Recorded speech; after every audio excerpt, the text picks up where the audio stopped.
और उन्होंने कहा हम ये मुकदमा लड़ेंगे। मुखालिफ के वकील भी वहां थे, लेकिन अभी मुझे पता चला हमारे मुकल्ला को धमकियां दी जा रही है कि इस केस से अपने आप को वापस कर लो, अपना वकालतनामा वापस कर दो। जुर्रतमंद गैरतमंद मुकल्ला ने जवाब दिया, ये ईमान का गैरत का मसला है। मेरे बाप इख्तियार से कहता हूँ, ये धमकियां देने वाले लोग कौन है?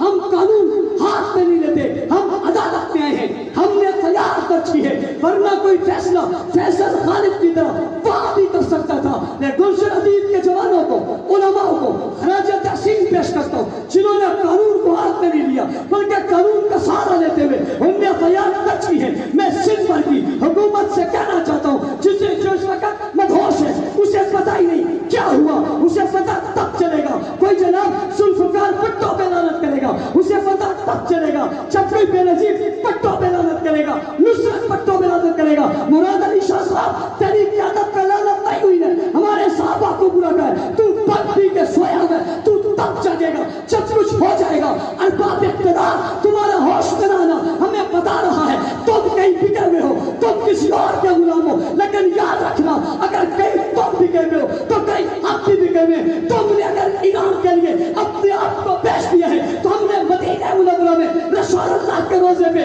अपने बिकने का फैसला कर लिया है। तुम अगर ईरान के पैसे लेकर गुस्ताखी से बात नहीं कर सकते, हम रसूलुल्लाह से ऐद और फरमान करके गुस्ताखी रोकने से भी बात नहीं कर सकते। अगर वो तुम्हारा अकीदा है, तुम्हारा कुफ्र, गजब, फरेब, शैतानियत को बयान करना मेरा मजहब, मेरा अकीदा है, इसलिए अगर तुम अमन चाहते हो, अब तवज्जो अमन चाहते हो तो ये कानून का रास्ता इख्तियार करना पड़ेगा और इन मुजरिमों को कैफरे कुर्दार तक पहुंचाना पड़ेगा। अगली बात, कोई आदमी कत्ल करे, कत्ल मजहबी करे, उस कातिल के पीछे जो है उन्हें सहूलतकार कहा जाता है। क्या कहा जाता है? सहूलतकार कहा जाता है। जो गुस्ताखी करे, गुस्ताखी भी एक दहशतगर्दी है। जो इनके पीछे ऐसे भी ऊंची ऊंची, इन्हें भी क्या कहा जाता है? सहूलतकार कहा जाता है।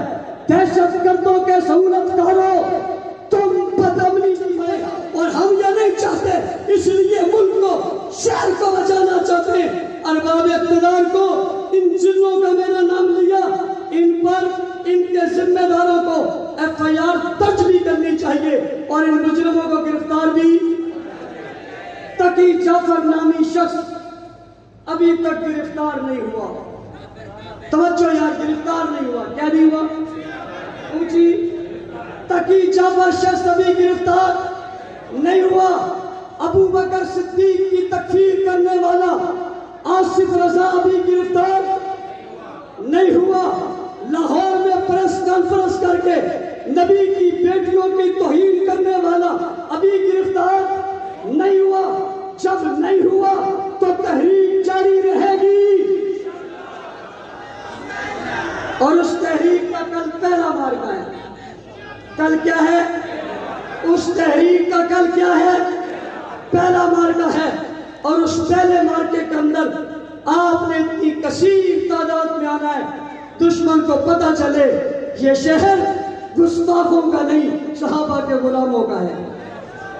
हमारे अकाबिरीन ने, और सोनिया, हमारे अकाबिरीन ने, हमारे बुजुर्गों ने तय किया है। एक बात मेरी सुन लो, मेरी सुनोगे या तुम सुनाओगे? भाई मेरे कहने के बाद भी जो चुप नहीं हो रहा, इसका मतलब है वो मेरा तो नहीं है ना। क्या मैं स्पीकर पे कह रहा हूं, आपकी जरूरत क्या मेरे से ज्यादा? कमाल है। हमारे कायदीन ने, अकाबिर ने, बुजुर्गों ने फैसला किया है, कल के जुलूस में हम आएंगे मगर झंडा नहीं लाएंगे। ऊंची भाई झंडा, कोई झंडा, ना झंडा लाएंगे ना डंडा लाएंगे। ठीक है, हम बड़े पुरअमन तरीके से आके हुकूमत को बताएंगे हम यूं आएंगे, और अगर हमें कहा जाएगा यूं नहीं मानते तो फिर हम यूं भी आएंगे। पहला मामला झंडा, और नारा वहां स्टेज से लगेगा किससे लगेगा? ऐसा क्यों है? इसकी हल्की सी लाजक आपको बताता हूं। एक नारा आप लगाते, हम नहीं रोकते, मना भी नहीं करते, हम नहीं लगाया, हम ही इजाद करने वाले। लेकिन हम इस नारे और गुस्ताखी को बराबर, समझना बात को, इस नारे और गुस्ताखी को बराबर, वो ये चाहते कि ये नारा और गुस्ताखी बराबर हो जाए। हम कहेंगे वहां से भी पकड़ लिए, यहां से भी पकड़ लिए, हम तुम्हें रास्ता नहीं देंगे। समझ रहे हो बात को? हम रास्ता नहीं देंगे, हम वहां जाकर बताएंगे हम इतनी तादाद में हैं, हम लानत ही नहीं है, लानत करने वाले, हिसाब लेने वाले, उसका हिसाब लेने वाले।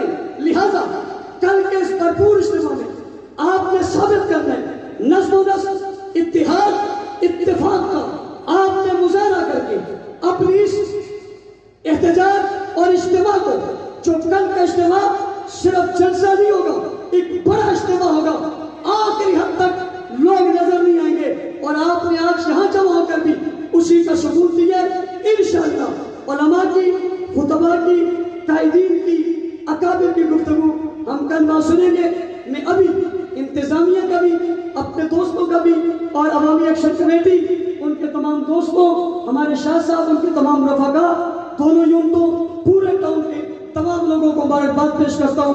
अल्लाह आपकी इस कोशिश को और काविश को अपनी बारगाह में कबूल फरमाए। वाखिर दावाना अल्हम्दुलिल्लाह रब्बिल आलमीन। मौलाना रहमतुल्लाह साहब दुआ फरमाएं। अल्लाहुम्मा सल्ली अला मुहम्मद, अल्लाहुम्मा बारिक अला मुहम्मद व अला मुहम्मद कमा बारकता अला इब्राहीम। इलाही ज़िकार से कबूल मंजूर फरमा, हमारे इस मुल्क की हिफाजत फरमा, या अल्लाह इदारों और रियासत की हिफाजत फरमा, या अल्लाह इस धरती की हिफाजत फरमा, हमारे दोस्तों की हिफाजत फरमा, इन मेहनत करने वालों की मेहनत को कबूल फरमा, इन्हें कदमों कदमों पर नेकी नसीब फरमा, इनकी तमाम ज़रूरियात को अपने खजाना करम से पूरा फरमा। अल्लाह तो करम, फजल और आफियत वाला मामला फरमा। अल्लाह सब पर मेहरबानी फरमा, पूरी दुनिया में इस्लाम का गलबा नसीब फरमा, सहाबा के दुश्मनों को, मुनकरों को या अल्लाह नेस्त नाबूद फरमा, तबाह बर्बाद फरमा, इबरत का निशान बना, उस पर हमेशा खौफ को तारी और जारी फरमा, हम सबको एक और नेक बना, तमाम मुसलमानों को इत्तेहाद का नसीब फरमा। इसी तरह बरेलवी उलमाए किराम, अहले हदीस उलमाए किराम की जितने प्रोग्राम हो रहे, हम उन सबकी तायीद और हिमायत भी करते हैं और उनकी कामयाबी की दुआ भी हैं। अजमाइन बिरहमतिक।